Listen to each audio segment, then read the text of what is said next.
여러분 보고 싶었습니다. 좋은 교회 불러주셔서 다시 말씀 전할 수 있게 해주셔서 너무 감사합니다. 오늘 말씀은 굉장히 고민이 되는 말씀입니다. 우리가 성경을 읽다 보면 그냥 쉽게 이해가 되고 하나님 뜻이 무엇인지 말씀하시는지가 쉽게 이해가 되는 말씀이 있는 반면에 오늘 본문과 같이 도대체 하나님의 뜻이 어디 있을까? 하나님께서 왜 그러셨을까 하는 말씀들도 있습니다. 오늘 우리가 읽은 본문이 그런 말씀 중에 하나가 아닐까 싶습니다. 여러분, 하나님은 우리를 시험하시는 하나님이십니까? 우리가 그동안 하나님을 어떻게 이해했습니까? 하나님은 우리를 사랑하시는 분, 우리를 보살피시는 분, 공의로우신 분, 여러 가지 서술로 하나님을 설명할 수 있습니다. 그런데 오늘 특별히 이 본문에서는 하나님이 어떻게 등장하십니까? 하나님이 우리를 시험하신다는 것입니다. 근데 특별히 오늘 본문에 등장하는 누구를 통하여서 그 말씀을 하시냐면 아브라함을 통해서 하나님께서 말씀하십니다. 대체로 사람들은 아브라함에 대한 이야기를 어렸을 때부터 많이 듣고 자랐습니다. 우리는 모르는 사람도, 기독교에 대해서 모르는 사람도 아브라함은 신앙의 아버지다, 믿음의 아버지다 이런 이야기를 합니다. 그런데 신자들은 어떤 것들을 아브라함의 이야기로 기억하고 있냐면 아브라함이 실패한 이야기들, 그 이야기들을 우리가 익숙하게 알고 있습니다. 여러분, 사람은 모름지기 실패한 이야기가 서로 공유되어야 친해지는 것 같습니다. 아무리 어려워 보이는 사람도 그가 사업이나 가정, 또 신앙에 실패한 이야기를 듣게 될 때 우리는 그를 향해 무장했던 것들이 해제되고 그와 친해지게 됩니다. 아브라함에 대한 이야기 중에서 그의 실패 스토리는 우리가 익히 잘 들어 알고 있습니다. 하나님께서 말씀해 주신 가나안이라는 곳에서 살고 있다가 그 땅에 기근이 심해지자 그는 어떻게 했습니까? 인간적인 판단으로 애굽으로 내려갔습니다. 그도 우리처럼 하나님을 의지하지 못하고 자신이 내린 판단으로 살아가는 사람이었습니다. 그래서 그가 정이 가고 이해가 되는 일들이 무척 많습니다. 그는 또한 바로를 무서워하여 자기 아내를 누이라고 함으로써 자기만 살 길을 모색한 적이 있습니다. 우리도 때때로 회사에서는 어떤 모임의 분위기를 해치지 않기 위해 가족의 중요한 행사들을 뒤로하거나 숨기거나 할 때가 있습니다. 아브라함의 사건과는 그 경중의 차이가 있겠지만 아무튼 사람 사는 일의 사이에 생기는 일들은 비슷한 듯합니다. 가족에게는 때때로 치사할 때가 있고 회사에서는 가족 때문에 거짓말을 하기도 합니다. 우리네 사는 모습들이 아브라함에게도 있습니다. 그는 기도의 응답을 받았음에도 불구하고 시간이 지나면 믿음이 약해집니다. 하나님으로부터 받은 약속도 흐릿해집니다. 아브라함도 하나님으로부터 받은 약속이 흐릿해지자 자신의 종인 엘리에셀을 자기의 상속자로 삼으려고 했고 하갈을 통해 이스마엘을 낳아서 가족사가 복잡해지기도 했습니다. 그의 파란만장한 삶 속에서 실수만 보이는 것은 아닙니다. 아브라함의 인생을 통해 우리가 그의 인생을 응원하게 되는 이유는 마치 진흙처럼 아브라함을 다시 만지시고 만드시고 이루어 가시는 하나님의 손을 보기 때문입니다. 그래서 우리는 아브라함에게 이렇게 말할 수 있습니다. 조금만 더 인내하라고, 믿음의 도상에서 벗어나지 말라고. 아브라함은 하나님으로부터 받은 약속을 받은 지 25년이 지나서야 드디어 사라를 통해 이삭을 얻습니다. 여러분, 말이 25년이지 하나님께서 하나님의 사람을 만드신 것이 25년이나 걸린 것입니다. 그렇게 하나님께서 이삭을 주실 때를 기다리신 것은 이 사건을 통해, 이삭을 주시는 사건을 통해 하나님의 전능하심, 하나님의 신실하심을 아브라함에게 경험하게 하신 것입니다. 여러분, 왜 이삭의 사건이 하나님의 전능하심이고 하나님의 신실하십니까? 아이를 낳을 수 없는 중에 하나님께서 주신 하나님의 능력입니다. 그리고 약속을 반드시 성취하시는 그 하나님을 아브라함에게 다시금 확인시켜 주신 것입니다. 그런데 그럴 때가 아니라 내가 할 수 있을 때, 내 힘으로 한번 해볼 수 있을 때가 아니라 하나님의 시간에 하나님은 항상 아브라함을 찾아오셨듯이 우리를 찾아오십니다. 그리고 하나님께서 무엇을 고백하게 하시냐면 오로지 하나님께서 하셨다는 그 신실한 고백만이 남을 수 있도록 하신 것입니다. 가장 내가 약할 때, 계획조차 머릿속에서 떠오르지 않을 그때에 하나님이 찾아오시고 그때부터 다시 시작하게 될 수 있습니다. 오늘 본문의 말씀처럼 뜻밖의 장소에서 하나님께서 아브라함을 다시 찾아오십니다. 그리고 지금까지 쥐어잡은 내 손을 펴시게 하기 위해서 이 일이 다 하나님께서 하신 일이라고 고백하며 사는 이때 하나님께서 찾아오십니다. 지금 아브라함은 더할 나위 없이 평온한 삶을 살고 있습니다. 그냥 평범해 보이는 일상적인 삶. 하지만 믿는 사람에겐 평범한 삶은 없습니다. 어찌 보면 그것은 모든 인간의 숙명과도 같습니다. 인간은 어떤 존재입니까? 불안, 공포, 두려움. 행복할 때도 마치 이 행복을 누군가가 앗아갈 것 같은 두려움. 이것은 모든 인간이 가지고 살아야 할 숙명적인 과제입니다. 그래서 키에르케고르도 인간을 불안적인 존재로 이해했습니다. 인간은 불완전한 존재입니다. 그리고 인간은 불안한 존재입니다. 불안하기 때문에 누가 필요합니까? 하나님이 필요한 것입니다. 겁이 날 수밖에 없는 존재가 한 인간이기 때문에 인간은 그것을 빼면 아무것도 없습니다. 여러분, 아브라함의 삶을 조금 더 생각해 보겠습니다. 아브라함은 이제 하나님의 약속대로 이삭을 선물로 받았고 이삭을 볼 때마다 아브라함과 사라는 하나님의 신실하심, 하나님의 전능하심을 고백하지 않을 수 없게 되었을 것입니다. 이삭이 자라나는 것을 보는 기쁨은 할아버지 나이인 아브라함에게는 마치 손자, 손녀를 보는 즐거움 그 이상일 것입니다. 아마도 아무도 이삭을 건드리지 못했을 것입니다. 이삭이 혹시나 뛰놀다가 상처라도 나면 아마 이삭을 돌봤던 종들은 겁을 내었을지도 모릅니다. 여러분, 하나님과 아브라함 사이에 누가 있냐면 이삭이 있습니다. 이 이삭은 하나님으로부터 받은 신앙의 상징입니다. 그리고 둘 사이를 이어주는 가교입니다. 그러나 어느새 아브라함도 어쩌면 이삭 중심의 삶으로 변해가고 있을지 모르겠습니다. 아이를 낳고 보니 결혼을 하고 아이가 있을 때와 없을 때에 정말 큰 차이가 있습니다. 여러분, 결혼하고 아이가 없을 때는 어떻습니까? 같이 데이트하는 기분으로 집에 같이 들어갑니다. 얼마나 좋습니까? 그리고 배우자와 마음만 맞는다면 결정 내리는 것이 매우 쉽습니다. 하지만 아이가 생기면 밤잠은 고사하고 일어나서 밥을 먹는 경우도 많습니다. 갓난아이를 혼자 둘 수가 없어서 여러분, 화장실 문을 열고 용변을 보는 일도 허다합니다. 다 경험하셔서 아시지? 아이를 키우게 되면서 결정을 했던 것도 갑작스럽게 지체되거나 포기하게 됩니다. 내가 결정했어도 아이가 아프거나 다치거나 변을 보거나 토하면 할 수 없는 것이 많아집니다. 변경해야 되는 것들을 통해서 나의 고집이 그나마 꺾이게 되는 계기가 되고 아이를 가지면서 사람에 대한 이해의 폭이 훨씬 더 넓어집니다. 아브라함이 이삭 중심의 삶으로 사는 것이 전혀 이상하지 않을 만큼 오늘날 우리들의 삶을 생각해 보면 얼마든지 가능한 이야기입니다. 그렇게 시간은 지났고 이삭은 자랐습니다. 이렇게 행복하고 평탄한 삶을 살고 있을 때, 어쩌면 아브라함의 생애의 최고의 절정기에 있을 때 하나님께서 찾아오셔서 그를 시험하십니다. 이 시험은 어떤 시험입니까? 그리고 왜 시험하십니까? 여러분, 하나님은 갑자기 왜 찾아오셔서 이들을 시험하십니까? 오늘 말씀의 제목을 떠올리시면서 한번 따라 하시겠습니다. 다시 사명으로. 하나님은 신자에게 사명의식을 불러일으키게 하기 위하여서 찾아오십니다. 그런데 그것이 인간에게는 마치 시험과도 같습니다. 그러나 분명한 점은 야고보서 말씀에 따르면 하나님께서 주시는 시험은 사탄의 유혹과 다르다는 것입니다. 여러분, 주보 말씀 보시겠습니다.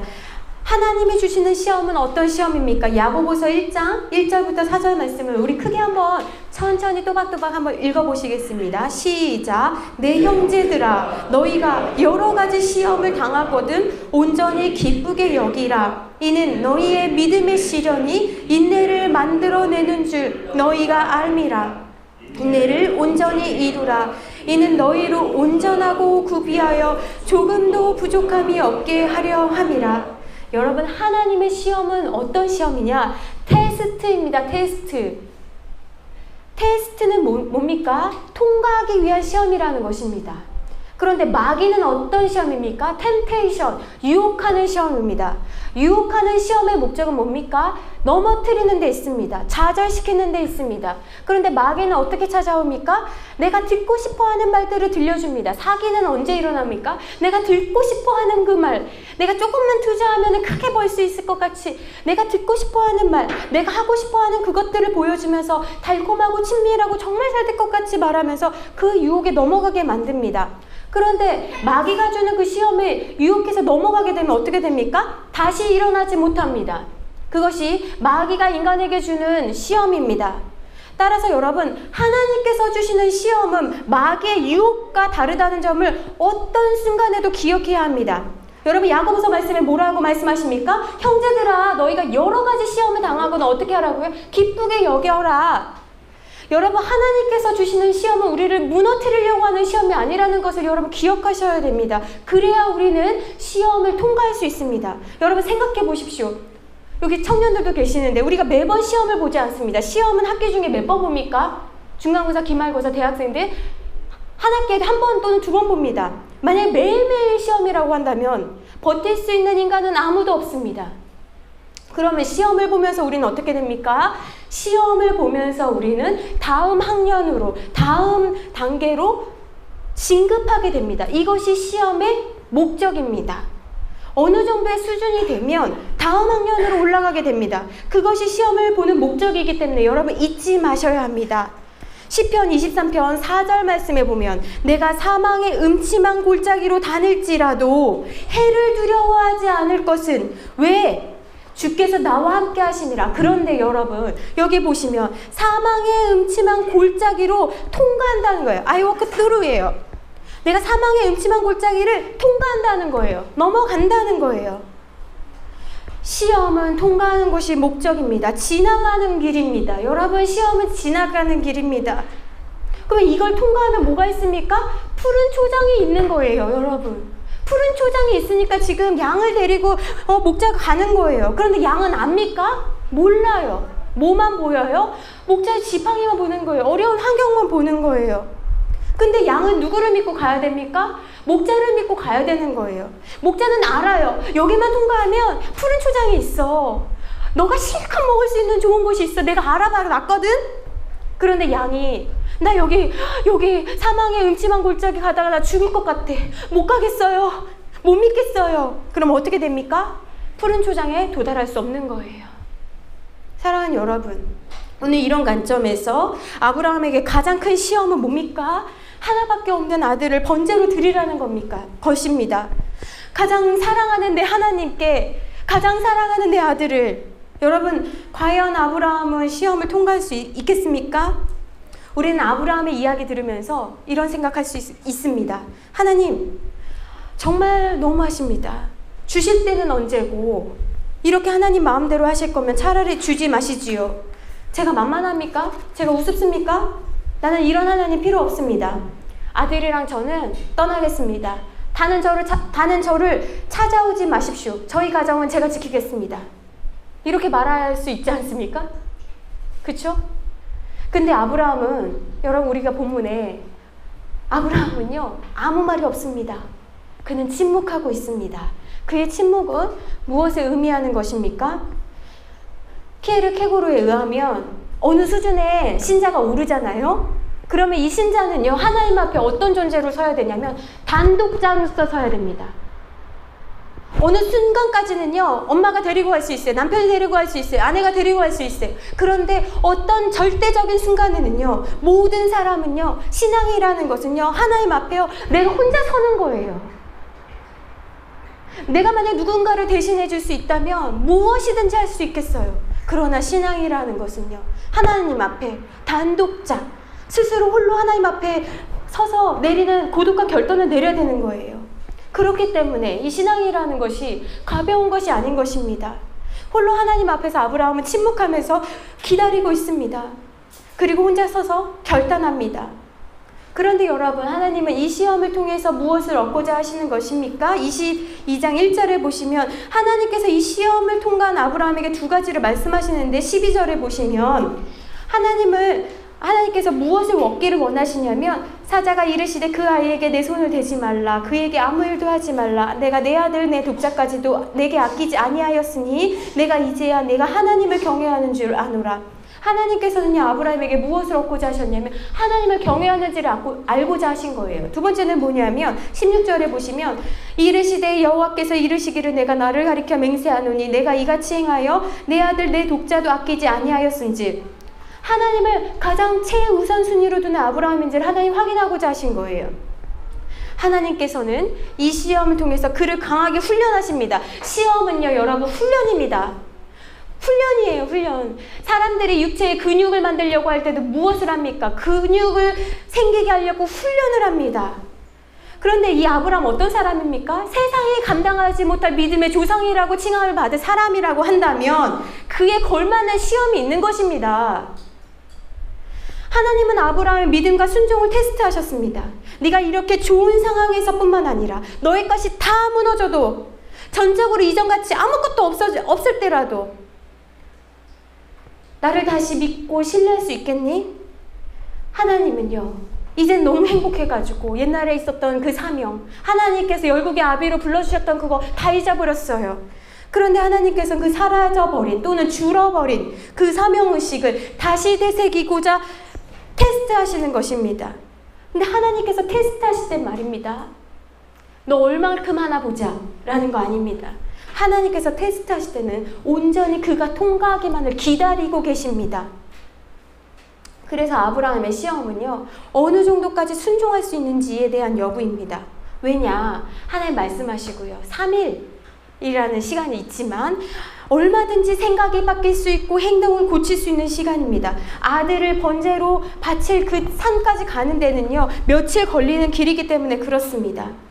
여러분, 하나님은요, 이삭이 아브라함에게 어떤 존재인지를 너무너무 잘 알고 계십니다. 하나밖에 없는 아들이고 얼마나 귀한지, 얼마나 힘들게 그를 만나게 되었는지 하나님이 주셨기 때문에 너무나 잘 알고 계십니다. 하나님이 주셨기 때문에 우리에게 너무나 잘 알고 계시는 게, 우리를 너무너무 잘 아십니다. 여러분, 이삭은 어떤 이름입니까? 히브리어로 웃음입니다. 웃고 있는 자. 하나님께서 아브라함과 사라에게 이삭을 주셨을 때, 이삭이 태어났을 때 사라가 이렇게 얘기했습니다. 사라가 이르되 하나님이 나를 웃게 하시니 듣는 자가 다 나와 함께 웃으리로다. 사라는요, 이삭을 보자마자 기쁨을 감출 수 없었습니다. 모든 사람들이 하나님이 하신 그 기이한 일들을 통하여서 웃었습니다. 아, 하나님이 하셨구나. 그런데 이것을 이제는 달라고 하십니다. 여러분, 우리라면 하나님 주신 거 다시 하나님께 드릴 수 있을까요? 욥의 고백에 따르면 여러분, 욥기 1장 21절입니다. 함께 읽으시겠습니다. 욥기 1장 21절 시작. 이르되 내가 모태에서 알몸으로 나왔사온즉 또한 알몸이 그리로 돌아가올지라. 주신 이도 여호와시오 거두신 이도 여호와시니 여호와의 이름이 찬송을 받을지니이다. 여러분, 우리는요, 욥을 통해서요, 욥은 어떤 사람입니까? 우리와 같은 성정을 가진 사람입니다. 욥을 통해서 우리는 무엇을 알 수 있냐면 우리도 이런 고백할 수 있다라는 거예요. 여러분, 우리도 욥처럼 고백할 수 있는 거예요. 우리도 그 수준까지 하나님께서 믿음 주시면 할 수 있는 거예요. 그냥 그저 그렇고 나약하고 아이 같은 수준에서 너무 좋습니다, 하나님 저한테 사탕만 주세요, 이게 아니라는 거예요. 여러분, 잘 아시는 이어령 박사는 딸 이민아를 통해서 주님 만나게 됐습니다. 여러분, 이어령 박사 얼마나 대단한 사람입니까? 지식과 세상의 명예, 재물 무엇 하나 가지지 못한 것이 없는 사람입니다. 그런데 그가요, 그 완벽한 사람이, 그 부유한 사람이, 그 똑똑한 사람이요, 무엇을 경험하게 되냐면 딸이 이혼하게 됩니다. 암 선고를 받습니다. 실명하게 됩니다. 손자가 죽습니다. 이런 엄청난 어려움 속에서 딸을 보면서 욥의 아내처럼 이야기합니다. 야, 그런 하나님이라면 나는 안 믿겠다. 그런데 이 딸은요, 그 어려움 속에서도 한 여자가 겪는 고통이라고 하기에는 너무나도 아주 너무너무 힘든 그 어마어마한 고통 앞에서 이 딸은요, 믿음의 반응을 합니다. 그리고 그 믿음의 반응이 누구를 녹이냐면 그 딱딱한 이어령 박사의 마음을 녹입니다. 그리고 이 아버지가 내가 하나님이 계시는지는 모르겠지만 너를 위해서라면 내가 뭘 못하겠느냐 하고 아버지가 딸을 따라서 교회를 갑니다. 그리고 하나님 앞에 처음으로 고개를 숙입니다. 그동안 딸 앞에 교회 가자고 하면 온갖 핑계를 대고, 야 너나 잘 믿어라, 하나님이 어디 계시냐, 내가 이런 학문으로 했더니 하나님은 뭐 다른 신이랑 뭐가 다르고, 너나 잘 믿어. 그랬던 그가 딸의 그 애처로운 운명 앞에, 딸의 그 엄청난 고통 앞에 난생처럼 무릎을 꿇고 이렇게 기도합니다. 제가 가진 것이라고는 글을 쓰는 것과 말하는 천한 능력밖에 없사오니 그것이라도 좋으시다면 당신께서 이루고자 하시는 일에 쓰실 수 있게 바치겠나이다. 여러분, 이런 고백을 하고 그는 이제 신자가 되었습니다. 딸은 아버지의 그런 간절한 기도에도 불구하고 딸은 천국으로 가고 그는 남아서 딸이 없는 그 자리에서 이제 신자가 되어서 주님을 찬양합니다. 여러분, 우리가 아무리 하나님을 사랑한다고 찬양하고 고백하고 이건 진심입니다 하나님 이렇게 외쳐도 우리가 하나님 앞에, 하나님의 말씀 앞에 순종할 수 없다면 우리는 하나님과 올바른 관계를 맺고 있다고 할 수 없습니다. 여러분, 순종은 어디에서 비롯됩니까? 하나님과 돈독한 관계에서 비롯되는 것이지, 순종은요 기계적인 반복이나 일시적인 동의가 아닙니다. 아브라함은 하나님의 말씀을 들으며 너무 괴로웠을 것입니다. 그도 인간이기 때문에, 그도 아버지이기 때문에, 그리고 무엇보다도 하나님께서 시키신 이 일은 하나님의 속성과 어긋나는 일이기 때문에 아무리 생각해도, 앞뒤를 너무 생각해도 이거는 너무 비합리적이야. 이건 하나님 어떻게 이러실 수 있지? 또한 하나님께서 아브라함에게 주셨던 그 구원의 약속과 축복의 통로가 누굽니까 여러분? 이삭입니다. 이삭을 통해서인데 하나님 지금까지 말씀하셨던 그것과 지금 정면으로 상충되는 말씀이 나한테 떨어졌습니다. 여러분, 신자의 고민 가운데 가장 어려운 게 뭡니까? 왜 논리적으로 앞뒤가 맞지 않는 건가요? 하나님, 이 아이를 통해서 하늘의 별처럼 번성시킬 거라고 해놓고 이제는 아이가 크기도 전에, 아이가 어떤 족장이 되기도 전에 죽여서 불태우라는 것입니까? 그게 하나님입니까? 여러분, 말씀입니까? 말씀을 주신 분입니까? 내가 믿고 이해하는 것입니까? 이해하고 믿는 것입니까? 여러분, 무엇을 붙잡아야겠습니까? 굉장히 어려운 이야기입니다. 당시 어떤 학자들은요, 이방신들을 섬기는 사람들은 자녀를 제물로 바치는 관습이 있었다고 합니다. 이러한 것을 아브라함도 들었을 것입니다. 하나님은 다른 신들처럼 자식을 제물로 바치라는 것을 명령하는 분이신 줄로 아브라함도 오해할 수 있을 것입니다. 오해가 아니라 하나님 명령이 떨어졌을 때 그것은 아브라함에게는 사실로 받아들여졌을 것입니다. 그런데 여러분, 이거 굉장히 복잡한 이야기 아닙니까? 그러면 하나님은 나를 통한 하나님의 계획을 수정하시기로 하셨다는 것입니까? 그럼 나를 통해 큰 민족을 이루시겠다는 그 언약은 어떻게 되는 것입니까? 하나님은 여러분 말씀을 주셨습니까? 내가 너에 대한 언약이 수정됐다. 아니면 내가 다른 애로 삼았어. 이렇게 말씀하셨습니까? 여러분, 우리가 때때로 회사로부터 무슨 이야기를 듣거나 할 때 우리 궁금한 게 뭡니까? 내가 왜요? 내가 왜 이렇게 되는데요? 그 다음에 나는 어떻게 되는데요? 이거 궁금하지 않습니까? 그런데요, 여러분, 그 명령만 주어졌지 하나님은 그 다음 말씀을 하시지 않으셨습니다. 이삭을 살릴지 아니면 더 큰 계획이 있을지 아무것도 주지 않으셨습니다. 아브라함에게 그런 말씀이라도 주셨다면, 그래, 다시 하나님이 주신 그 약속을 붙잡고 한번, 그래, 하나님 살리신다고 그랬으니까 해보자, 그런 마음 가질 수 있잖아요. 아니면 어떤 계획이 있다고 하셨으니까 그래, 믿고 해보자. 그런데요, 하나님이 그 다음 말씀을 하시지 않으셨다는 거예요. 그게 두 번째 좌절인 거예요, 아브라함에게는. 그럼 하나님, 얘를 어떻게 하라? 내 아들 이삭, 내 아들아. 여러분이 계속 본문에 뭐라고 해요? 내 아들아, 내 아들아. 그 다음 계획은 하나님께서 주지 않으셨습니다. 여러분, 이런 것을 우리가 무슨 사인으로 받아들여야 됩니까? 여러분, 기도하실 때 하나님 정말 이것 좀 어떻게 좀 해주세요 라고 기도하는데 아무 말씀이 없을 때가 왜 이렇게 많으십니까? 그렇지 않습니까? 여러분, 왜 이렇게 많으십니까? 하나님, 하나님. 여러분, 우리 그럴 때 어떻게 해야 됩니까? 근데 정말 간절히 기도했는데 하나님 꼭 도와주셔야 되는데 하나님 말씀이 없으세요. 그러면 우리 어떡합니까? 오늘 아브라함 말씀에 따르면 우리 어떻게 받아들여야 됩니까? 그저 순종하라는 사인으로 여러분 받아들이시기를 부탁드립니다. 그저 순종하라는. 우리 아들은요, 이제 1학년이 됐는데요, 호기심이 너무 많아요. 질문이 대마왕이에요. 뭐 하나하나 할 때마다 따지고 질문하고 납득시키라고 하고 막 그래요. 근데 가끔 너무나 급할 때 있잖아요. 그럴 때는 엄마 말대로 당장 해. 왜요? 왜 그렇게 해야 되는데요? 이게 또 시작이에요. 또 시작. 지금 나중에 지금 그거 해. 엄마 말대로 그냥 해. 왜냐면 뜨거운 걸 들고 있는데 엄마 이걸 왜 여기다 부어야 되는데요? 막 또 질문돼. 막 그냥 하라고. 그냥 내려놔. 당장 기분 나쁠 수 있죠. 엄마 아까 왜 그랬어요? 아까 그거 되게 위험했던 거야. 3절에 보면 아침 일찍이 아브라함이 일어났다고 쓰고 있습니다. 아마도 정상적인 사람이라면 여러분 아브라함 하나님 말씀 듣고 잠 잘 수 있겠습니까? 잠 못 잤을 것입니다. 그러니까 아침 일찍이 일어난 거죠. 불면증은요, 자고 싶어도 잘 수가 없어요. 머리가 복잡하고 마음이 아프면 밥을 먹을 수가 없어요. 잠을 잘 수가 없어요. 이렇게 복잡하고 답답한 때에 아브라함은 그 어떤 말로도 하나님께 항소하거나 대들지 않습니다. 그는 다만 묵묵히 하나님 말씀을 실천에 옮기고자 어떻게 합니까? 아들 데리고 떠날 준비를 합니다. 3절에 보면 번제에 쓸 나무까지 쪼개서 준비해서 갑니다. 대충 그래 그냥 어쨌든 그냥 덜렁덜렁 이렇게 하면서 그냥 아들 가자. 그리고 나무 그냥 통나무 막 들고 가는 게 아니고요. 번제를 정말 거행할 마음으로 나무까지 다 쪼개가지고 하면서 그는 철저하게 순종하기로 준비하는 것입니다.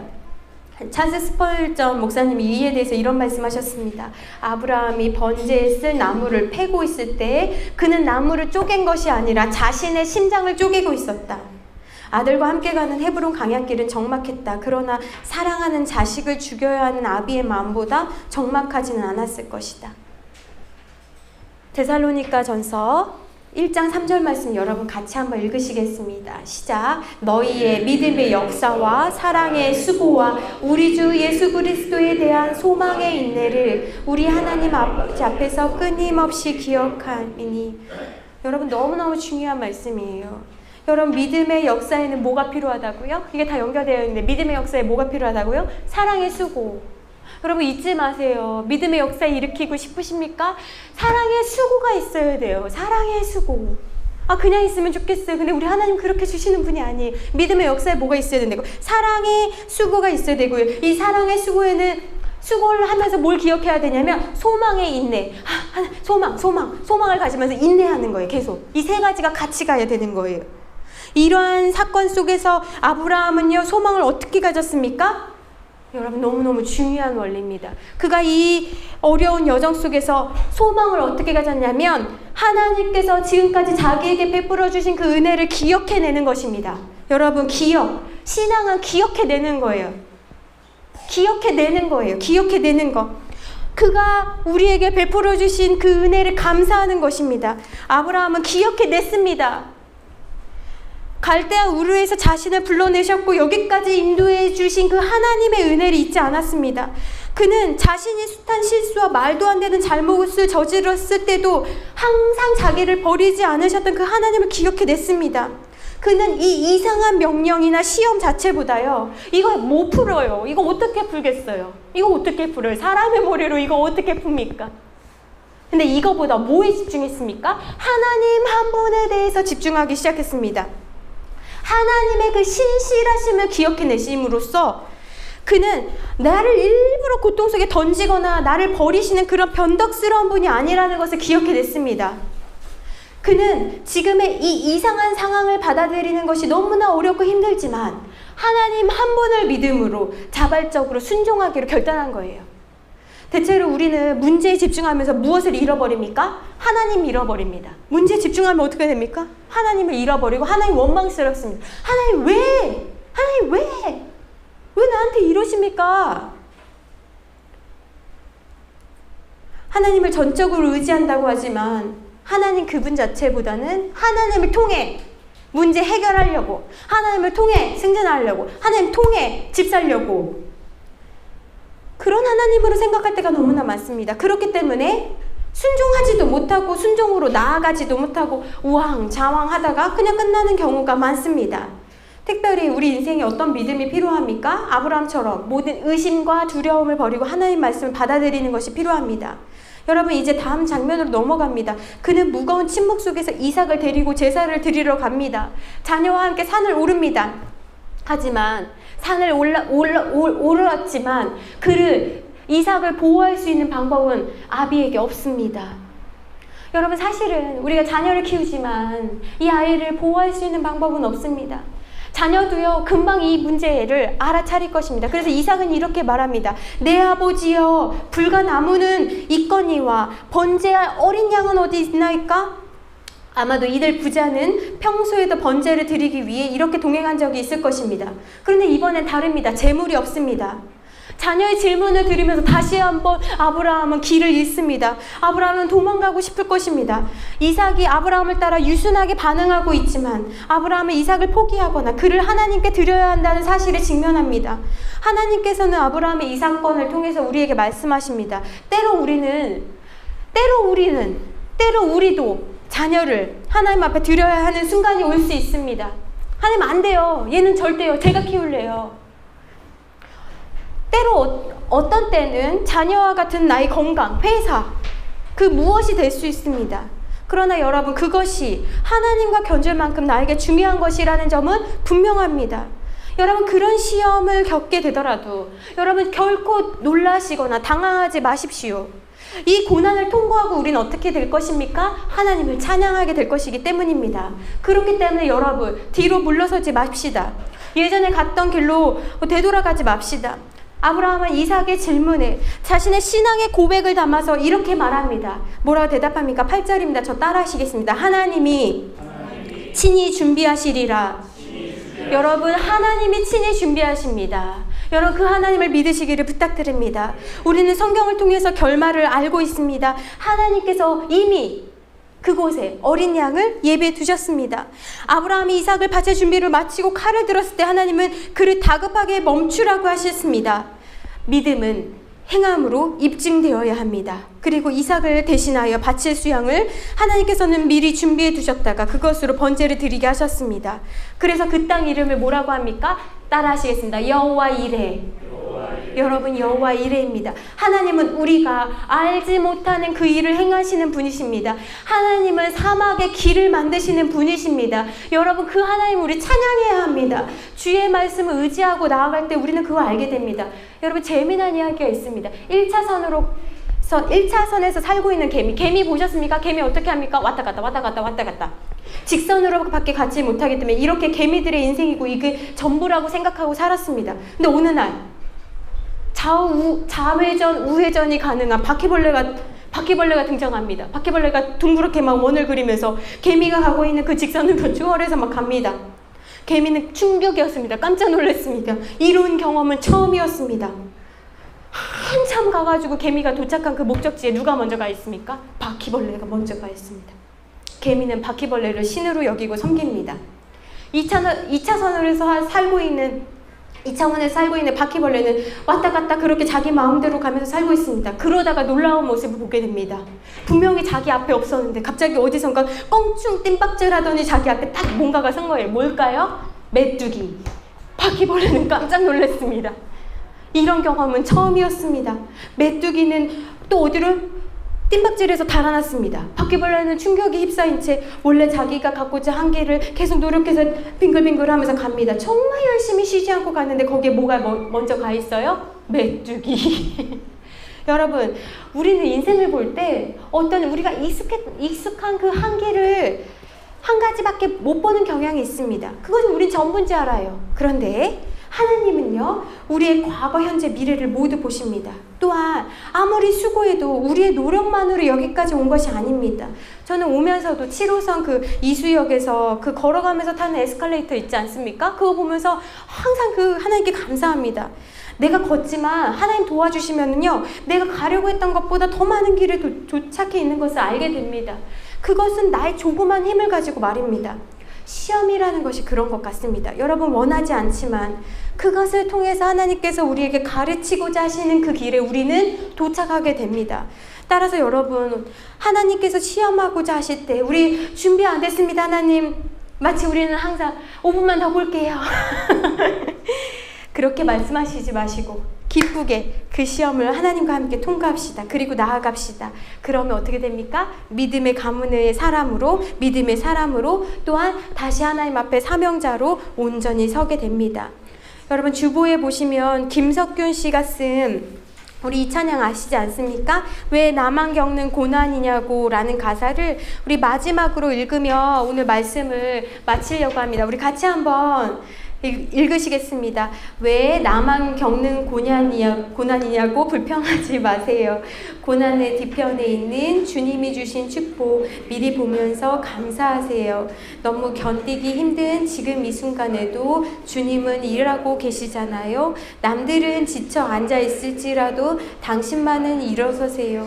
힘을 내세요. 힘을 내세요. 주님이 손잡고 계시잖아요. 주님이 나와 함께함을 믿는다면 어떤 역경도 이길 수 있잖아요. 왜 이런 슬픔 찾아왔는지 원망하지 마세요. 당신이 잃은 것보다 주님께 받은 은혜 더욱 많음에 감사하세요. 더욱 견디기 힘든 지금 이 순간에도 주님은 일하고 계시잖아요. 남들은 지쳐 앉아 있을지라도 당신만은 일어서세요. 힘을 내세요. 힘을 내세요. 주님이 손잡고 계시잖아요. 주님이 나와 함께함을 믿는다면 어떤 고난도 견딜 수 있잖아요. 견딜 수 있어요. 아멘. 우리 찬송가 312장 찬양 드리겠습니다.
기도하시겠습니다. 하나님, 우리는 시험이 싫고 힘이 듭니다. 그래서 할 수만 있다면 이 크고 작은 시험들을 피해서 편안하고 아프지 않게 살고 싶습니다. 그러나 하나님, 우리가 비록 사망의 음침한 골짜기와 같은 큰 시험을 통과할지라도 그곳에 하나님께서 기꺼이 동행하여 주시며 우리가 이 시험을 넉넉히 이길 수 있을 것을 기대하고 응원하고 계심을 알게 하여 주옵소서. 우리는 그저 보는 것이 전부가 아니며 보이지 않지만 인도하여 주시고 우리에게 가장 선한 것을 주시는 하나님을 기대합니다. 주여, 우리의 삶의 여러 사건 사고들을 통하여 머무는 신앙이 아닌 순종하는 신앙, 자라나는 신앙, 행동하는 신앙인이 될 수 있도록 우리를 도와주옵소서. 예수 그리스도의 이름으로 기도합니다. 아멘.